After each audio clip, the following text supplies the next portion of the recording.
Welcome back to the Roots Podcast. I'm Max Moore, joined by my co-host Tyler Lingle. And today we're going to break down, is the midterm rental strategy and short-term rental strategy still in play? Is it the only place that oversaturated? Answer all the burning questions. Make sure to subscribe and stick to the end. We were at our masterclass last week, connecting after the panel. All I heard was, I have a empty unit. What should I do with it? No one wants to long-term lease it. It's August for reference. So school just went back. A lot of people don't want to move in the month of August. That's to be expected. That sucks that all these people's leases were up. But everyone was like, should I go midterm? And part of me was sitting there kind of advocating for it because I've spent some time on Furnish Finder and I'm looking around and go, there's a lot of inventory on here and it all sucks. Every single one of them, for the most part, is You're calling out my units. Yeah. On Furnish Finder, on midterm rental, not coming after your short term. Yeah. They're just like underperforming as far as like furnishings go, photos go, advertisement goes, catering, hospitality, because I don't think that there's a service provider out there that is niched and focused on this. I think for the midterm rental strategy to work, in my opinion, and through my research, is to have some self-management going on, some self-management skill in the game, or at least some self-furnishing in the game. What is your what's your inclination? Do you think that there's too many units out there? Is it oversaturated? So I think for the right price, no. For unrealistic price points, then yes. And a lot of people think they can 2x their long-term rental with it. And they cannot, not at all in Indy. No. It's like, you can go from 1,500 to 2,000. Right. Okay. That's nice, but you still want to do the math on like your furnishing costs. Yeah, let's walk through throwing in, I've got a property 3949 Hoyt Ave. It's been sitting vacant for a month. Starting to panic. Why can't I get a tenant in there? I've got it out at 1425, which will drop to 1400. Tile in the bathroom, granite in the counter, granite in the kitchen, and LVP flooring throughout. It would be perfect. 2-1 as well. Kind of isolated. Hoyt is in Christian Park, but it's got the steel factory behind it. Yep. So like it's a little bit quiet. Community wouldn't be a bad drive. There's a hospital over there on Rural in that southeast corridor. What am I thinking of? Right across from McDonald's. The Community Justice Center? Is that not a hospital? It's not a hospital. Dude, I don't know. Indy. Community Justice Center. I'm going to go back to Danville now. It's a jail, bro. I'm not talking about the jail. There's a hospital over there. There's some sort of urgent care. It's got an H next to it. It's got to be a hospital. Anyways, yeah, we'll just move forward. Keep going. Awkward. Just keep going. Anyways, location wise, is it ideal? Probably not, but there are midterms in the neighborhood. When I'm looking at this property and going, how much do you think I'd have to spend on furnishings? How many bedrooms? 2-1. At least 6,000. 6,000, 6K on furnishings. So I'm gonna spend 6. How do I get that 500 back? Do you think that I could rent the place out for, if I'm gonna get a tenant for 1,400? I know this rent rate because I have one in Farrington, which is 1, 2, 3, 5 streets over. Yeah. The most we ever got is 2,000 for 2 bedroom. And where we've had to be is like 1,600 sometimes. So year 1, 1,600 to 2,000. Year 1, it'll be a wash. Year 2, maybe we'll hit it. So long as I don't have more than 2 weeks of vacancy. That's the math between the long term and just going midterm, right? So maybe on that one, it doesn't make sense. And that is where people need to be looking, because you're right. A lot of people are going, yeah, I can get 2,800. That would be the natural impression, is they would see my rental and say, you can furnish that and get 2,800. Right.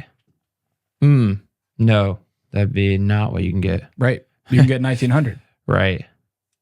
I mean, if you can pay back your furnishings in the first year, that's a great MTR. If you can't, that's fine. If it takes you 2 years, 3 years payback, you wasted your time and money. Right. It's too much juice, or not worth the squeeze. So my question then begs, why do a midterm rental?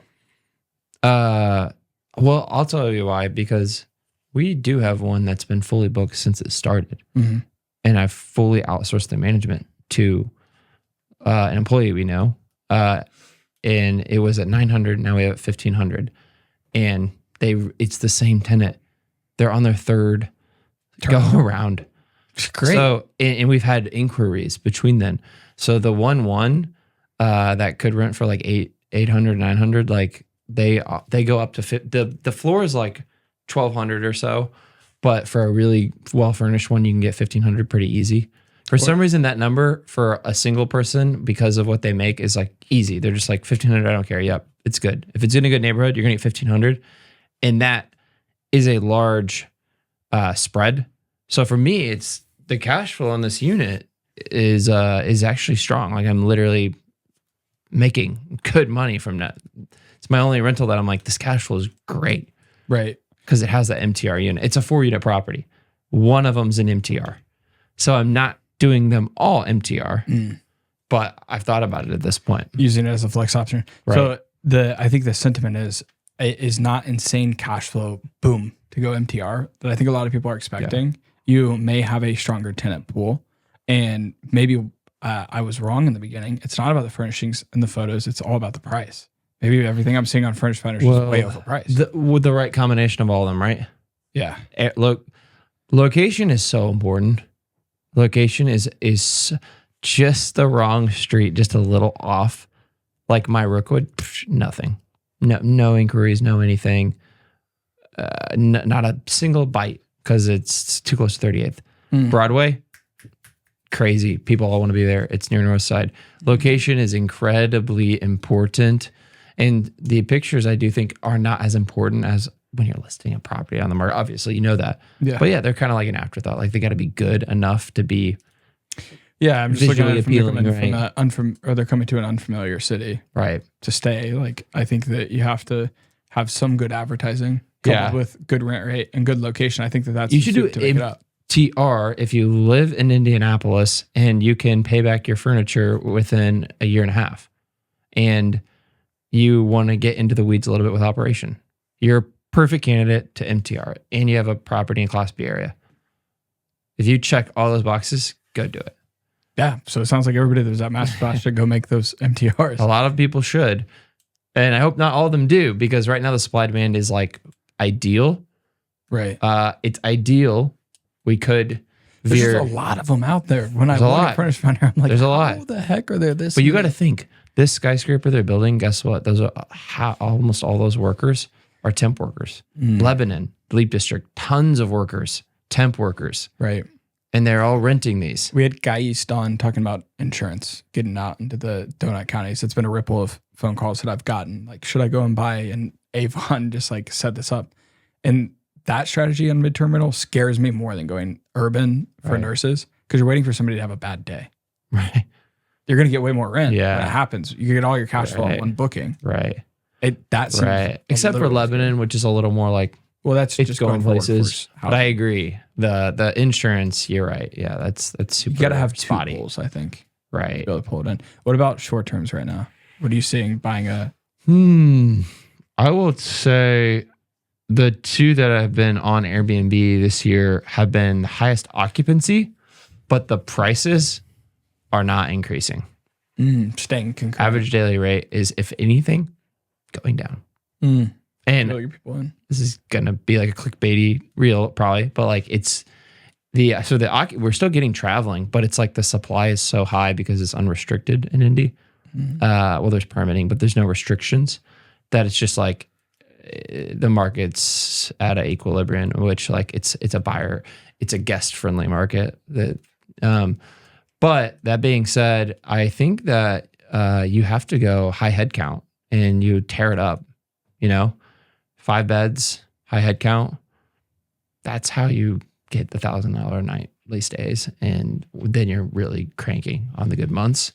Yeah. Every one that I've sold, because I don't own any STRs. My exposure is either through your portfolio or some of our friends that have them, and then also helping them sell them whenever they hit just crazy return on equity marks and want to exit to go make another one, which has been a few in the past year.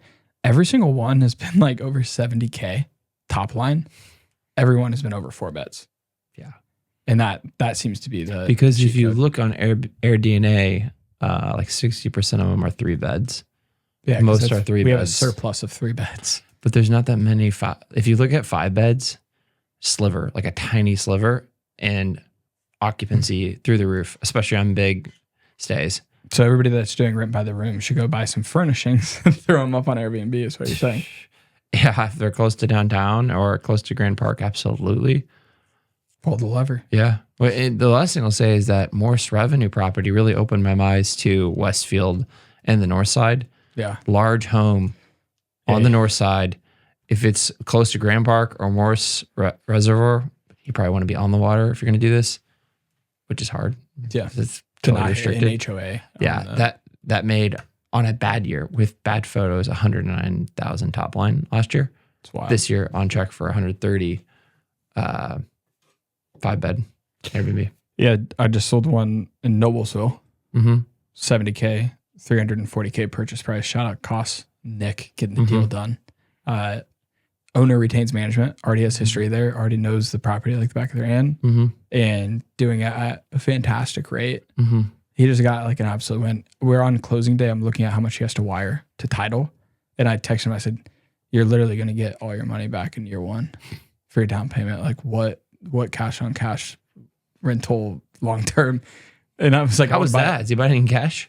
No, I'm saying he will have top line come in. Yeah, equal to how much down payment he put in. There you go. I was like, just like how is that a net gross net? Okay. Right.